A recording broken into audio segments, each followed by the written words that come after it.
Hello மக்களே! இன்னைக்கு நம்ம இந்த வீடியோல எத பத்தி பார்க்க போறோம்னு பார்த்தீங்கன்னா, கொஞ்ச நாளாவே அரசியல் கட்சிகள் வந்து கட்சித்தீவு பத்தின பேச்சுவார்த்தைய அதிகமா பேசி நீங்க கேள்விப்பட்டுருக்கீங்க. ஏன் இந்த டைம்ல வந்து கட்சித்தீவுங்கிற வார்த்தை அதிகமா பேசு பொருளாயிருக்கு.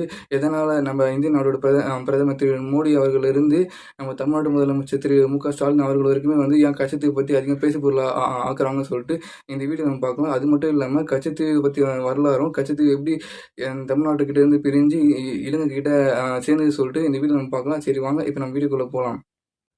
ஃபர்ஸ்ட்டு கச்சத்தீவு எங்க இருக்குன்னு பார்த்தீங்கன்னா, இந்தியாவுக்கும், ஸ்ரீலங்காவுக்கும் நடுவுல இருக்க தீவு தான் கச்சத்தீவு. இது மொத்தம் எவ்வளோ பரப்பளவுன்னு பார்த்தீங்கன்னா, 285 ஏக்கர்ன்னு சொல்றாங்க. மொத்தம் 20 சென்ட்டுன்னு சொல்றாங்க.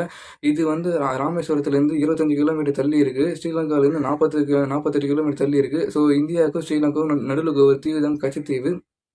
ஃபர்ஸ்ட்டு கச்சத்தீவோட வரலாறு எங்க ஆரம்பிக்குதுன்னு பார்த்தீங்கன்னா, 1600ஆம் ஆண்டு, அதாவது 17ஆம் நூற்றாண்டப்ப நாயக்கர் மன்னர் அப்போதைய ராமேஸ்வரத்து கச்சத்தீவையும் இது 2 மட்டும் இல்லாம ஸ்ரீலங்கா நீங்க வரைபடத்த பார்த்தீங்கன்னா, ஸ்ரீலங்காவோட வரைபடத்த பார்த்தீங்கன்னா, அது மேல இருக்க பாதி பகுதி வரைக்குமே வந்து நாயக்கர் மன்னர் தான் ஆண்டதாக சொல்லப்படுது.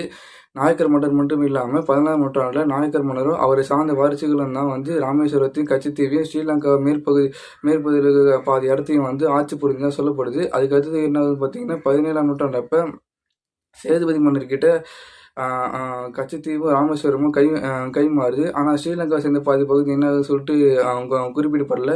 அப்போதைய மன்னர் அதாவது 17ஆம் நூற்றாண்டை சேர்ந்த மன்னர் யாருன்னு பார்த்தீங்கன்னா, சேதுபதி மன்னர். அவரு தான் வந்து ராமேஸ்வரத்தையும், கச்சத்தீவையும் ஆட்சி புரிகிறாரு. அவரும் சரி, அவர் சார்ந்த வாரிசுகளும் சரி, சில நூற்றாண்டுகளா அந்த கச்சத்தீவையும், ராமேஸ்வரத்தையும் ஆட்சி புரியிறாங்க. கொஞ்ச காலம் இப்படி கடந்து சில என்ன ஆகுது பார்த்தீங்கன்னா, பிரிட்டிஷ் உள்ள வர ஆரம்பிக்கிறாங்க. அந்த டைம்ல தாங்க பிரிட்டிஷ் வந்து இந்தியாவும் சரி, ஸ்ரீலங்காவும் சரி 2 நாட்டையும் புடிச்ச ஆண்டுன்னு சொல்றாங்க. பிரிட்டிஷ்காரங்க இந்தியாவுக்குள்ள வந்து என்ன என்ன ஆகுதுன்னு பார்த்தீங்கன்னா, ராமேஸ்வரத்த, கச்சத்தீவையும் வந்து பிரிட்டிஷ்காரங்க ஆட்சி புரிய ஆரம்பிக்கிறாங்க.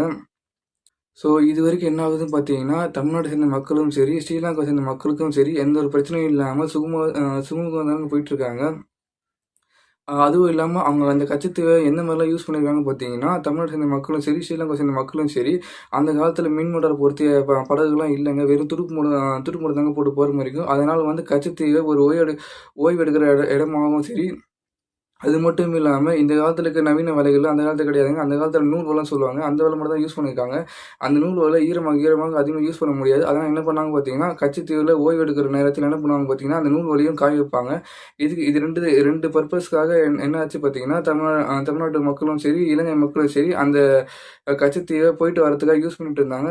இதுவரைக்கும் வந்து எந்த பிரச்சனை நடக்கல சொல்லப்படுது. அப்புறம் என்ன ஆகுதுன்னு பார்த்தீங்கன்னா, 1905 அப்ப சீனிக்கு படையாச்சுங்கிறவரு என்ன பண்றாரு பார்த்தீங்கன்னா, கச்சத்தீவுல புனித அந்தோணி ஆலயத்தை கட்ட ஆரம்பிக்கிறாரு. அவர் கட்டி திருவிழா நடக்க ஆரம்பிக்குது. அப்புறம் என்ன ஆகுதுன்னு பார்த்தீங்கன்னா, அந்த கச்சத்தீவை ஓய்வு எடுக்கிறதுக்காகவும், மலையை காய வைக்கிறதுக்காகவும், அதுவும் இல்லாம அந்த புனித அந்தோணி ஆலயத்துல நடக்கிற திருவிழா பார்க்கறதுக்காகவும் தமிழ்நாட்டை சேர்ந்த மக்களும் சரி, ஸ்ரீலங்கா சேர்ந்த மக்களும் சரி 2 பேரும் ஒற்றுமையா வந்து போயிட்டு வர ஆரம்பிச்சாங்க. கொஞ்ச நாட்கள் இப்படியே கடந்து செல்ல என்ன ஆகுது பார்த்தீங்கன்னா, 1921ஆம் ஆண்டு அப்ப என்ன ஆகுது பார்த்தீங்கன்னா, இந்தியாவை ஆட்சி புரிந்த பிரிட்டிஷும் சரி, ஸ்ரீலங்காவை ஆட்சி புரிந்த பிரிட்டிஷும் சரி என்ன பண்றாங்கன்னா, இந்தியாவுக்கும் ஸ்ரீலங்காவுக்கும் ஒரு எல்லையை உருவாக்கணும்னு சொல்லிட்டு என்ன பண்றாங்கன்னா, பேச்சுவார்த்தையில ஈடுபடுறாங்க. அப்ப அந்த பேச்சுவார்த்தை என்ன ஆகுதுன்னு பார்த்தீங்கன்னா, ஸ்ரீலங்காவை ஆட்சி புரிந்த பிரிட்டிஷ் என்ன சொல்றாங்கன்னா, கச்சத்தீவை ஸ்ரீலங்கா கூட இணைக்கணும்னு சொல்றாங்க. கச்சத்தீவுக்காக இப்ப இருந்த மக்கள் மட்டும் இல்லங்க. அப்பத்த இந்தியாவ ஆட்சி புரிந்த பிரிட்டிஷும் சரி, ஸ்ரீலங்கா ஆட்சி புரிந்த பிரிட்டிஷ்க்கும் சரி, பல வாக்குவாதங்கள் நடந்ததா சொல்லப்படுது. அந்த வாக்குவாதங்கள் எப்படி முடிஞ்சது பார்த்தீங்கன்னா, இந்தியாவ ஆட்சி புரிந்த பிரிட்டிஷ் வந்து கச்சத்தீவு வந்து இந்தியாவ சேர்ந்த இடம் தான் சொல்லிட்டு பல அ ஆதாரங்கள காமிச்சதும் என்ன ஆச்சு பார்த்தீங்கன்னா, ஸ்ரீலங்கா ஆட்சி புரிந்த பிரிட்டிஷ்காரங்க வந்து கைவிட்டுட்டாங்க. அதுக்கடுத்து அந்த பேச்சே அவ்வளோ யாராலயும் பெருசா பேசப்படல. அப்புறம் என்ன ஆகுதுன்னு பார்த்தீங்கன்னா, இந்தியாவுக்கு சுதந்திரம் கிடைக்குது. இந்தியாவை ஆட்சி புரிந்த பிரிட்டிஷும் சரி, ஸ்ரீலங்கா ஆட்சி புரிந்த பிரிட்டிஷும் சரி, 2 பேருமே வந்து இந்தியாவ ஸ்ரீலங்கா விட்டு செல்ல ஆரம்பிச்சாங்க. ஸோ அதுக்கடுத்து என்னாச்சு பார்த்தீங்கன்னா, ஸ்ரீலங்காக்குள்ளேயே வந்து கச்சத்தீவு யாருதுன்னு சொல்லி கொஞ்சம் கொஞ்சம் பேச்சு வர ஆரம்பிக்குது. அதாவது ஸ்ரீலங்கா மக்களுக்குள்ளேயே வந்து என்ன சொல்லிக்கிறாங்கன்னா, கச்சத்தீவு யாருக்காக சொந்தம்? இந்தியாவுக்கு சொந்தமா? இல்ல இலங்கைக்கு சொந்தமா? இல்ல இலங்கைக்கு தான் கச்சத்தீவு சொந்தமாகணும்னு சொல்லிட்டு அவங்களுக்குள்ளேயே கொஞ்சம் கொஞ்சம் பேசிக்கிறாங்க. ஆனா இது வந்து இந்தியாவுக்கும் ஸ்ரீலங்காவுக்கும் எந்த ஒரு பிரச்சனையும் ஏற்படுத்தல. கொஞ்ச நாள் இப்படியே கடந்து செல்ல என்ன ஆகுது பார்த்தீங்கன்னா, 1964 டிசம்பர் 23 அப்ப ராமேஸ்வரத்தை சேர்ந்த தனுஷ்கோடி கொஞ்சம் கொஞ்சம் வந்து கடைசிட்டு இருக்கிறதுனால கொஞ்சம் கொஞ்சமாக அழிய ஆரம்பிச்சுது. ஸோ பிரிட்டிஷ் ஆட்சி புரிஞ்சு அவங்க விட்டு போயிட்டு கொஞ்ச நாள் கழிச்சு கச்சத்தீவு யாருக்கு சொல்றது ஒரு பேச்சு பொருளாகி அப்புறம் கொஞ்ச நாள் கழிச்சு தனுஷ்கோடியும் அழிய ஆரம்பிச்சதுனால ஒன்று அடுத்தடுத்து நடக்க ஆரம்பிச்சதுனால ஸோ கச்சத்தீவு யாருக்குங்கிற பிரச்சனை கொஞ்ச நாள் அந்த பேச்சுவார்த்தை இல்லாமல் இருந்தது. அதுக்கப்புறம் என்ன ஆச்சுன்னு பார்த்தீங்கன்னா 1970களில் இந்தியாவுக்கும் பாகிஸ்தானுக்கும் போர் நடந்தது. அந்த போரில் என்ன ஆச்சுன்னு பார்த்தீங்கன்னா இந்தியா தான் ஜெயிச்சது. இந்தியா ஜெயிச்சதும் பங்களாதேஷ் உருவாச்சு. அதனால் என்ன ஆச்சு பார்த்தீங்கன்னா பாகிஸ்தானும் சைனாவும் இந்தியா ஜெயிச்சதுனால பாகிஸ்தானும் சைனாவும் 2 பேரும் ஒன்றா சேர்ந்து இந்தியா எப்படியா தோற்கடிங்கன்னு சொல்லிட்டு என்ன பண்ணுறாங்க பார்த்தீங்கன்னா ஸ்ரீலங்காவை நம்ம கூட சேர்த்துக்கணும்னு சொல்லிட்டு ஒரு திட்டம் ஒன்று போடுறாங்க. அதுக்காக என்ன பண்ணுறாங்க பார்த்தீங்கன்னா அப்போதைய பாகிஸ்தான் பிரதமர் சைனாவோட பிரதமர் என்ன பண்ணுறாங்க பார்த்தீங்கன்னா சீனா பிரதமர் கிட்ட பேச்சுவார்த்தை நடத்துகிறாங்க. ஸோ அப்போதைய இந்தியாவோட பிரதமர் திரு இந்திரா காந்தி அவர்களுக்கு இந்த விஷயம் தெரிய வந்து என்ன பண்ணுறாங்க பார்த்தீங்கன்னா எப்படியாவது இலங்கை வந்து அவங்க கூட போயிடக்கூடாது சொல்லி என்ன பண்ணுறாங்கன்னா 1973 அப்போ இலங்கைக்கு போய் பேச்சுவார்த்தை நடத்துகிறாங்க. பேச்சுவார்த்தை நடத்திட்டு ஒரு வருஷம் கழிச்சு வந்து பார்த்தீங்கன்னா 1974 அப்போ அப்போதைய இலங்கை பிரதமர் சிறிமாவோ பண்டார நாயக்கி என்ன பண்ணுறாங்க பார்த்தீங்கன்னா இந்த வாய்ப்பை பயன்படுத்தி கச்சத்தீவை ஸ்ரீலங்கா கொடுங்கன்னு சொல்லிட்டு இந்தியாவோட பிரதமர் இந்திரா காந்தி கிட்ட பேச்சுவார்த்தை பண்ணுறதுக்காக 1974 அப்போ இந்தியாவுக்கு வராங்க.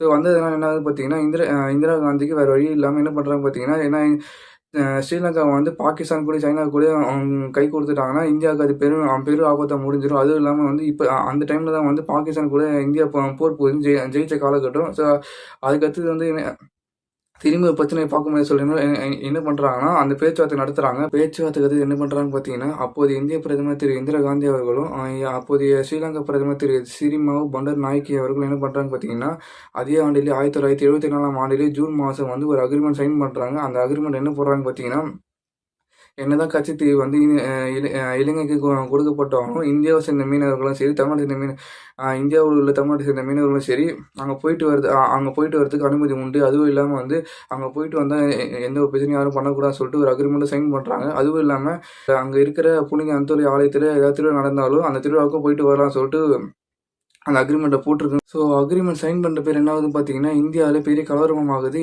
ஏன்னு பார்த்தீங்கன்னா எப்போவுமே வந்து இந்தியாவிலேருந்து ஏதாவது ஒரு இடத்த வந்து வேறு நாட்டுக்கோ இல்லை வேறு நாட்டிலேருந்து ஏதாவது எடுத்து இந்தியாவுக்கு கொடுக்குற மாதிரி இருந்தால் அது என்ன பண்ணணும்னு பார்த்தீங்கன்னா ஃபஸ்ட்டு அந்த சட்டத்தை வந்து நாடாளுமன்றத்தில் தாக்கல் பண்ணணும். தாக்கல் பண்ணிட்ட பேர் அந்த நாட்டை சேர்ந்த அதாவது இப்போ அந்த மாநிலத்தை சேர்ந்த முதலமைச்சர்கிட்ட ஒரு ஆலோசனை செய்யணும்.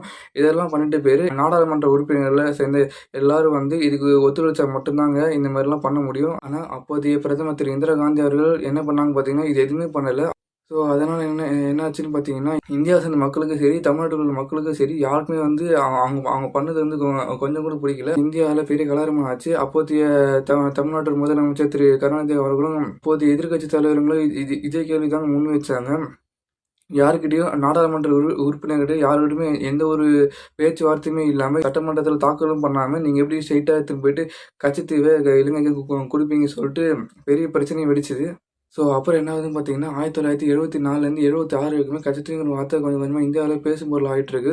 அப்புறம் 1976 என்ன ஆச்சுன்னு பார்த்தீங்கன்னா இந்தியாவும் சரி ஸ்ரீலங்காவும் சரி மன்னார் வளைகுடாவும் வங்காள விரிகுடா இந்த இடத்துல வந்து இந்தியாவுக்கும் ஸ்ரீலங்காவுக்கும் எல்லை பிரிக்கணும்னு சொல்லிட்டு ஒரு அக்ரிமெண்ட் போடணும்னு சொல்லிட்டு முடிவு எடுக்கிறாங்க. இந்த அக்ரிமெண்ட்ல என்ன சொல்றாங்கன்னு பார்த்தீங்கன்னா மன்னார் வளைகுடா வங்காள விரிகுடா இந்த இடத்துல பிரிக்கப்படுற எல்லையானது இந்தியா சேர்ந்த மக்களும் சரி ஸ்ரீலங்கா சேர்ந்த மக்களும் சரி யாருமே எல்லையை தாண்டக்கூடாது. அப்படி எல்லையை தாண்டினா வந்து அவங்க மேலே நடவடிக்கை எடுக்கப்படும் சொல்லி இந்த அக்ரிமெண்ட்டில் குறிப்பிடப்படுறாங்க. ஸோ இந்த அக்ரிமெண்ட் குறிப்பிடப்பட்டு 1976 வந்து இந்த அக்ரிமெண்ட்டில் 2 நாட்டு தலைவர்கள் சைன் பண்ணுறாங்க. ஸோ இந்த அக்ரிமெண்ட் சைன் பண்ணுற பேர் என்ன ஆகுதுன்னு பார்த்தீங்கன்னா கொஞ்சம் கொஞ்சமாக ஆண்டுகள் கடந்து செல்ல ஆரம்பிக்குது. ஆனால் இன்னும் இந்தியாவிலையும் சரி தமிழ்நாட்டிலையும் சரி கச்சத்தீவு வந்து ஒரு பெரிய பேசு பொருளாக தான் இருந்துகிட்ருக்கு. அப்புறம் கொஞ்சம் ஆண்டுகள் கழிச்சு என்ன ஆகுதுன்னு பார்த்தீங்கன்னா தமிழ்நாட்டில் இந்த மீனவர்கள் கச்சத்தீவு கிட்ட மீன் பிடிக்க போகிறாங்க. ஆனால் அந்த டைம் என்ன ஆகுதுன்னு பார்த்தீங்கன்னா இலங்கை சேர்ந்த மீனவர்களும் அங்கே மீன் பிடிக்க வராங்க. ஸோ அவங்களுக்குள்ள வந்து கொஞ்சம் கொஞ்சமாக பிரச்சனை ஆரம்பிக்குது. ஏன்னு பார்த்தீங்கன்னா தமிழக மீனவர்கள் கச்சத்தீவு கிட்ட போய் மீன் பிடிக்கிறது இலங்கை சேர்ந்த மீனவர்களுக்கு பிடிக்காமல் போகுது. அதனால் இலங்கை சேர்ந்த மீனவர்கள் என்ன பண்ணுறாங்க பார்த்தீங்கன்னா கொஞ்சம் கொஞ்சம் வந்து தமிழ்நாடு சேர்ந்த மீனவர்கிட்ட கொஞ்சம் பிரச்சனை பண்ண ஆரம்பிக்கிறாங்க.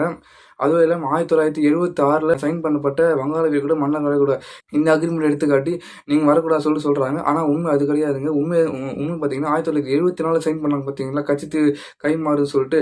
அந்த கச்சத்தீவில் என்ன ரூல்ஸ் போட்டிருக்குன்னா, இந்தமாரி இந்தியாவை சேர்ந்த மீனவர்கள் யாராவது கச்சத்தீவுக்கு போயிட்டு வரலாம், திருவிழாவுக்கும் போயிட்டு வரலாம் சொல்லிட்டு தான் போட்டிருக்கு. ஆனால் இவங்க வந்து 1976 சைன் பண்ணப்பட்ட அக்ரிமெண்ட்டை காட்டி சம்மந்தமே இல்லாமல் நம்ம நாட்டு மீனவர்கிட்ட பிரச்சனை பண்ண ஆரம்பித்தாங்க. ஸோ இது வந்து கொஞ்சம் கொஞ்சமாக வந்து தமிழ் சேர்ந்த மீனவர்களுக்கும் சரி, இந்தியா சேர்ந்த மக்களுக்கும் சரி கொஞ்சம் கொஞ்சமாக பெரிய பேச வர ஆரம்பிச்சது. இந்தமாரி அவங்க எப்படி இந்த மாதிரிலாம் பேச ஆரம்பிக்க இந்த மாதிரிலாம் சொல்ல ஆரம்பிக்கும் சொல்லிட்டு அவங்களும் கோவப்பட ஆரம்பித்தாங்க. இப்படியே கொஞ்சம் கொஞ்சமாக வந்து நாட்களும் செல்ல ஆரம்பிச்சுது.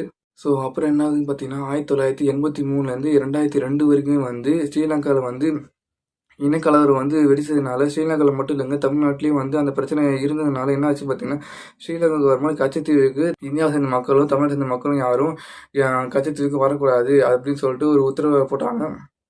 அதனால என்னாச்சு பார்த்தீங்கன்னா, 1983 2002 வரைக்கும் வந்து கச்சத்தீவுக்கு தமிழ் சேர்ந்த மக்களும் யாரும் போகிறது கிடையாது. அதுவும் இல்லாமல் வந்து அந்த தீவில் இருக்க புனித அந்தோணி ஆலயத்திற்கு 1983 2002 வந்து எந்த ஒரு திருமணம் நடத்தப்படலன்னு சொல்கிறாங்க. அதுக்கப்புறம் என்னாச்சு பார்த்தீங்கன்னா, 2002 அப்போ ஸ்ரீலங்காவில் நடந்த இனக்கலவரம் வந்து கொஞ்சம் கொஞ்சம் குறைய ஆரம்பிச்சதுனால ஸ்ரீலங்கா கவர்மெண்ட் என்ன முடிவு பண்ணாங்கன்னா, கச்சத்தீவில் கொஞ்சம் கொஞ்சமாக வந்து ஆட்களை அனுமதிக்க ஆரம்பித்தாங்க. அதாவது அங்கே யாரும் வரக்கூடாது போட உத்தரவு வந்து ரத்து பண்ண ஆரம்பித்தாங்க. ஸோ 2002 இன்னைக்கு வரைக்குமே சரி, இன்னுமே வந்து கச்சத்தீவு வந்து இலங்கை வசம் கிட்ட தான் இருக்குது. அது மட்டும் இல்லாமல் இன்னுமே வந்து தமிழ்நாட்டு மீனவர்கள் அரெஸ்ட் பண்ண போகிறதும், சுட்டுக் கொல்ல போகிறதும், இலங்கை மீனவர்கள் தமிழ்நாடு மீனவர்கிட்ட பிரச்சனை பண்ணுறதும் வந்து நாளுக்கு நாள் அதிகமாகிட்டே தான் இருக்குது. அது மட்டும் இல்லாமல் 2002 2024 வரைக்கும் சரி பல கட்சிகள் மாறியது, பல ஆட்சிகள் மாறியாச்சு. ஆனால் இன்னுமே வந்து இலங்கை கிட்ட தான் வந்து கச்சத்தீவு இருக்குது. இன்னுமே தமிழ்நாடு கிட்ட வரவே இல்லை. ஸோ அதனால் எதிர்க்கட்சி தலைவர்கள்லாம் என்ன கேட்குறாங்கன்னு பார்த்தீங்கன்னா, இத்தனை நாள் நான் ஏன் கட்சித்தீவு இன்னும் யாரும் மீட்டெடுக்க மாட்டீங்க, இப்போதைய பிரதமரும் சரி, இப்போதைய முதலமைச்சர் சரி, அதுக்காக ஒரு நடவடிக்கையுமே எடுக்க மாட்டீங்களே, அதுக்கான காரணம் என்னன்னு சொல்லிட்டு அவங்க கோரிக்கையை முன்வைக்கிறாங்க. அது மட்டும் இல்லாமல் 1974 அப்போ இந்தியாவிலேருந்து கச்சத்தீவு இலங்கைக்கு கொடுக்கப்பட்டு இன்னையோட 50 ஆண்டுகள் கடந்தாச்சு. ஆனால் இன்னுமே வந்து கச்சத்தீவு இலங்கை கிட்ட தான் இருக்குது. அது மட்டுமே இல்லாமல் பல பிரச்சனைகள் வந்து கச்சத்தீவுக்காக ஸ்ரீலங்காவில் சரி, இந்தியாவில் இருக்க தமிழ்நாட்டிலும் சரி, அதுக்காக பல பிரச்சனை நடந்துட்டு இருக்கு. ஸோ இதுதான் கச்சத்தீவோட வரலாறும். அது மட்டும் இல்லாமல் கச்சத்தீவு எப்படி கொஞ்சம் கொஞ்சமாக இந்தியாவில் உள்ள தமிழ்நாட்டுக்கிட்டேருந்து பிரிக்க ஆரம்பிச்சு கொஞ்சம் கொஞ்சமாக வந்து இலங்கை கிட்ட எப்படி சேர்க்கப்பட்டதுன்னு சொல்லிட்டு இந்த வீடியோ நீங்கள் தெரிஞ்சிட்டு இருப்பீங்கன்னு நினைக்கிறேன். ஸோ இப்போ உங்களுக்கு தெரிஞ்சிருக்கும்னு நினைக்கிறேன். எதுக்காக எலெக்ஷன் டைமில் கச்சத்தீவு இவ்வளோ பெரிய பேசு பொருள் ஆகிட்டுருக்குன்னு சொல்லிட்டு இப்போ உங்களுக்கு புரிஞ்சுக்கும்னு நினைக்கிறேன். இதுதான் கச்சத்தீவு பற்றி வரலாறும், அதனால் ஏற்பட்ட பிரச்சனைகளும், அது எதுக்காக இந்த டைமில் இவ்வளோ பெரிய பேசு பொருள் ஆகிட்டுருக்குன்னு சொல்லிட்டு இந்த வீடியோ நீங்கள் தெரிஞ்சுட்டு இருப்பீங்க. ஸோ இந்த வீடியோ அவ்வளோதாங்க. இந்த வீடியோ உங்களுக்கு பிடிச்சிருந்தா லைக் பண்ணுங்கள், ஷேர் பண்ணுங்கள், மறக்காமல் என் சேனலுக்கு சப்ஸ்கிரைப் பண்ணுங்கள்.